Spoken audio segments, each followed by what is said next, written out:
All across the area, people are calling, searching for vaccine appointments for loved ones. Problem is, as we keep hearing, there are just not enough doses to go around.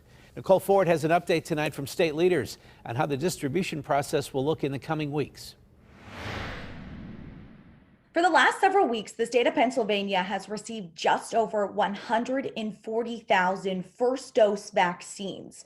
With an increase in supply from the Biden administration, that number is expected to grow to 160,000 in the coming weeks, but it's just not enough.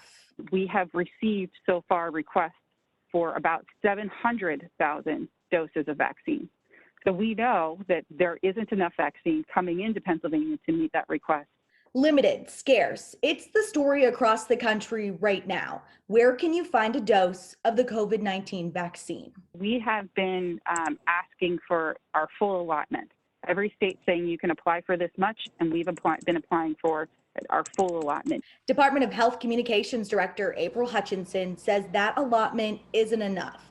So the state is having to make decisions on who gets those coveted doses. We then use a formula looking at population 65 and older, percent positivity and death rate, along with other factors like throughput and inventory on hand. Based off that formula, Hutchinson says the federal government delivers those doses directly to the counties and local providers. You get what you get. We don't know what we're going to get until it gets here.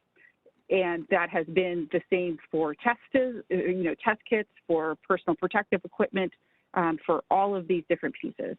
Once the state receives more doses, there will be a launch of community vaccination clinics. With the Johnson & Johnson vaccine in the headlines, Hutchinson says a single-dose vaccine will be a game changer.